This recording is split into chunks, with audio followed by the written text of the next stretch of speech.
Halo semuanya, Assalamualaikum warahmatullahi wabarakatuh. Selamat sore.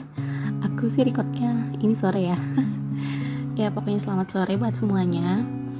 Hmm, aku sebelumnya minta maaf dulu kalau misal ada background suara motor atau background suara ayam. Maaf banget karena masih seadanya ya recordnya. Karena emang tujuannya bukan buat nge-YouTube, masih record pakai HP aja.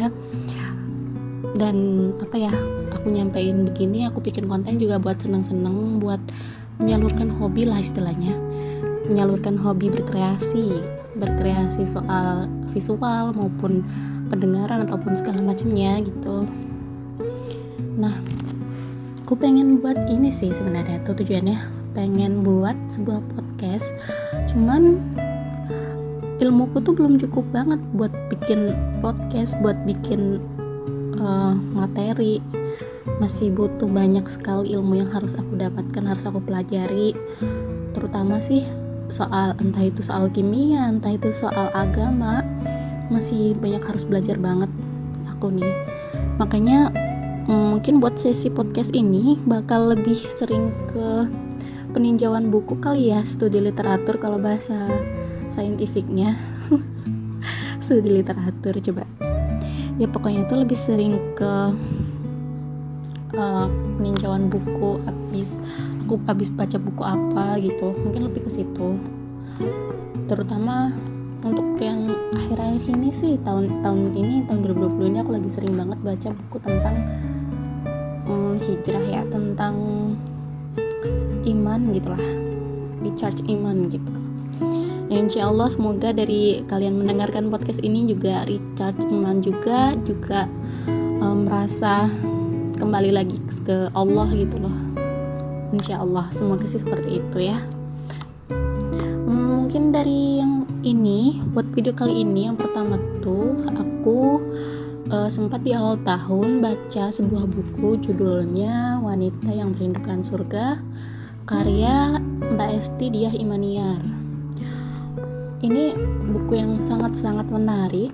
Kenapa aku bilang menarik? Karena ini cocok banget buat teman-teman yang merasa masih kebingungan dalam berhijrah, yang masih kebingungan soal bagaimana caranya konsisten dan merubah sudut pandang gitulah istilahnya. Soalnya tuh banyak banget kan yang di dunia luar, di realita gitu tuh, hijrah tuh kayak sebatas perubahan penampilan aja. Dan misalkan misalnya kita udah mencoba buat hijrah perasaan, tapi ketika ada laki-laki yang menurut kita menarik datang, maka itu cepat banget hati tuh tergoncang gitu loh. Kan realitanya masih sering seperti itu. Nah, mungkin dari baca buku ini teman-teman tuh bisa merasakan like everything we do in this life is not just about love gitu loh. Apalagi kalau bagi orang-orang kayak kita nih baru 20 tahunan, 19, 18, 20, 21 tahun tuh kayak merasakan ya ampun, teman-teman kita pada pacaran, teman-teman kita pada punya cowok gitu loh. Like no. Dan juga kalau secara Islamiyahnya kayak digaung-gaungkannya kan kalau hijrah tuh lebih ke nikah muda ya. Apalagi itu tuh di buku ini juga dibahas sih, kayak bukan kesalahan juga ya, miskonsepsi tentang hijrah itu masih cenderung ke nikah muda. Nikah muda tuh sebenarnya nggak salah emang. Secara biologis pun misalkan mau menikah juga selagi kita udah haid, selagi kita udah cukup merasa matang, insya Allah mah nggak apa-apa. Kan emang semuanya biologis pun bisa juga berubah-ubah, tergantung manusianya kan. Itu semua kan ciptaan Allah. Kalau emang tubuh kita udah siap di saat 16 tahun 17 tahun dan Allah udah mengendaki ya nikah ya nggak apa-apa, sok aja. Itu tuh variabel relatif gitu loh. kalau ngomongin soal biologis. Tapi ya memang rata-rata manusia ya udah siap tuh 19, 20, 21 gitu loh. Idealnya baru yang 23, 24, 25 tuh udah ideal. Kalau pengen nanti anak sama anaknya tuh nggak terlalu tua kitanya, atau anak kita masih muda tapi kita udah mulai pensiun segala macem. Itu sih secara pemikiran manusia ya kayak gitu, ideal itu kayak gitu. Cuman balik lagi ke nikah muda tuh emang bukan sesuatu yang salah juga, karena pasti ada positif dan negatifnya gitu loh. Buat positif nikah muda ya kita memang jadi terhindar dari pemikiran-pemikiran yang buruk soal lawan jenis gitu. Gak ada yang tahu loh, tiba-tiba tuh kan gimana ya, syaitan tuh kan ada aja ya. Syaitan tuh dijelaskan juga kalau syaitan tuh selalu ada di samping kita gitu loh. Maksudnya tuh bahkan sudah melekat di darah kita, kayak bener-bener harus kita hindari banget dan harus kita jaga banget nafsu tuh. Pentingnya menjaga nafsu tuh itu, pentingnya kita menjaga pikiran, karena syaitan tuh dekat. Kita nggak sadar nih, udah mikirin A, B, C, nanti syaitan tuh cepet banget bakal ngegiring ke sampai Z gitu loh. Itu tuh kenapa pentingnya buat menjaga hawa nafsu. Dan salah satu tindakan preventif buat ke arah situ ya bisa dengan menikah muda. Ingat loh, bisa dengan menikah muda. Tapi juga gak bisa disimpulkan kalau hanya menikah muda gitu loh. Bisa kok kayak yang lain. Nah, cuman miskonsepsinya itu di situ tuh. Hanya dengan menikah muda, jangan pacaran, kemudian itulah salah satu parameter hijrah yang paling bagus. Itu yang masih di realitanya tuh masih agak perlu di breakdown lagi gitu di pikiran kita. Nah, gimana ya? Hijrah itu nggak cuma nikah muda. Yang perlu kita gaungkan itu, hijrah itu lebih dari itu. Hijrah itu bisa dari pemikiran kita yang hanya sebatas tentang mencintai suatu makhluk ciptaannya ke memperbaiki suatu masalah yang ada di peradaban umat gitu. Ngerti nggak? Jadi pemikiran yang ada di buku ini salah satunya itu adalah itu topiknya, dimana kalau emang kamu gak ada capability sekarang buat nikah, gak ada tanggungan ataupun gak ada bekal buat nikah sekarang, dan emang belum waktunya, seenggaknya tuh you can do for better world gitu loh. Kamu bisa lakuin sesuatu yang buat menunjang kemaslahatan umat banyak. Misal dengan belajar pun, kalau belajar tuh gak hanya studi Islam aja loh. Aku bilang gak hanya studi Islam aja. Studi Islam penting, studi Al-Quran penting banget, studi hadis juga, Rasulullah juga penting banget. Selain itu ada studi-studi lain yang bisa teman-teman lakukan gitu loh. Waktu masa hijrah itu banyak sebenarnya tuh hal-hal yang teman-teman bisa pelajarin. Kalau dalam ilmuku ya, mungkin dari sembari ketika aku belajar kimia, mungkin aku bisa selingin dengan breakdown Al-Quran lah, baca artinya lah, terus kemudian mencoba buat cari-cari hadis lah atau segala macem, di samping waktuku buat kuliah menuntut ilmu. Nah dari situ kan misal ada permasalahan dunia, misalnya kayak koronce ini, si COVID-19 ini. Jadi dari sudut pandangku pun bisa, sudut pandang ilmuku yang sedang aku pelajarin sekarang, kimia nih, bisa ngebantu si koronce ini. Dan emang lagi hits banget terutama di universitasku ya, lagi gencar-gencar banget studi literatur buat nanganin itulah, buat bantuin soal itulah, lagi banyak riset-riset gitu. Cuman ya masih sebatas studi literatur, soalnya kan ada social distancing juga. Kok malah curhat. sorry ya.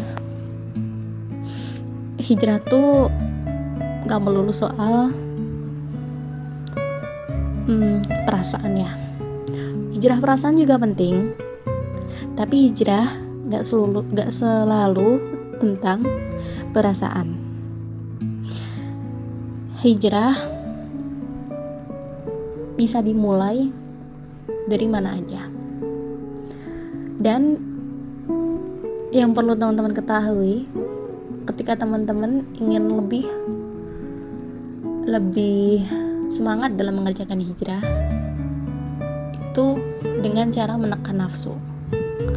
Nafsu itu ngeri banget teman-teman, seriously.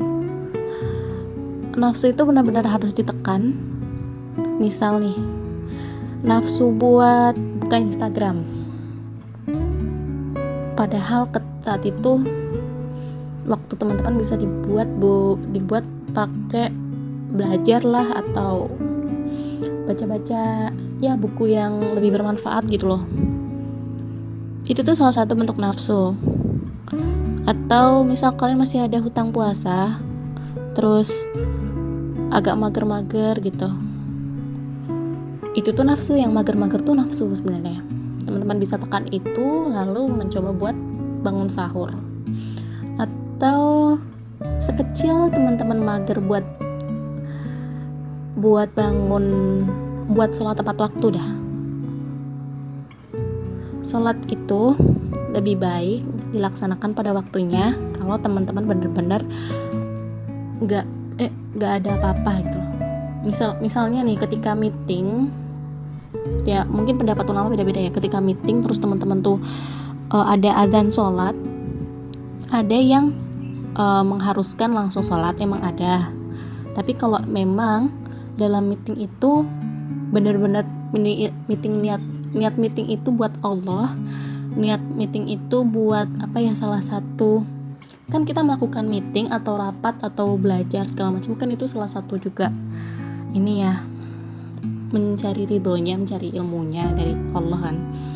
Kalau emang agak kesusahan di situ juga nggak apa-apa sebenarnya. Tapi kan kebanyakan nih waktu azan kita lagi boboan, lagi instagraman, terus nanti deh 10 menit lagi, 15 menit lagi. Nah itu tuh suatu nafsu yang harus kita tekan. Nah semakin baik kita menekan nafsu, semakin baik kita menghindari hal-hal nafsu yang berkaitan dengan nafsu, maka iman kita insya Allah akan meningkat. Dari iman yang meningkat itu, hijrah pun insya Allah akan terasa lebih menyenangkan gitu loh. Ya emang hijrah itu sebenarnya menyenangkan, cuman akan lebih menyenangkan ketika kita bisa memperhatikan hal-hal yang kayak gitu. Terus apalagi ya, pokoknya banyak deh sebenarnya tuh yang di buku ini yang benar-benar ini loh, membuka wawasan sekali. Aku rekomendasi banget sih buat baca ini. Di sini juga diceritain masalah dunia lah, terus karir segala macem, tentang hijrah pengajian juga tadi kan sempat aku sebutkan kan, gimana ketika kita hijrah pun kadang masih tersesat di pengajian yang sebelah mana gitu loh. Itu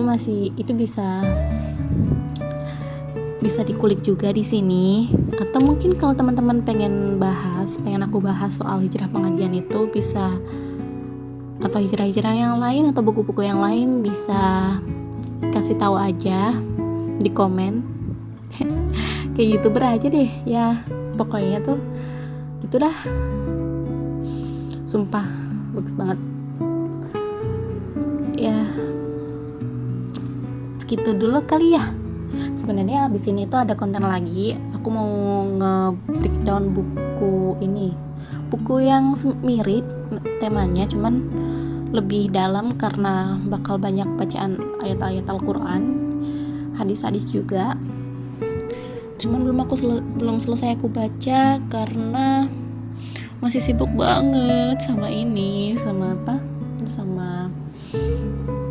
tugas-tugas dari dosen dan segala macam. Sorry ada suara motor. Ya gitulah pokoknya. Insya Allah dalam waktu dekat ini, insya Allah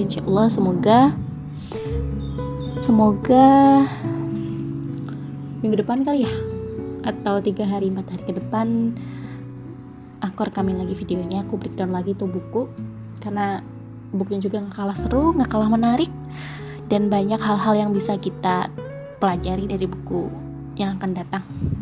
Oke, terima kasih. Selamat sore. Wassalamualaikum warahmatullahi wabarakatuh.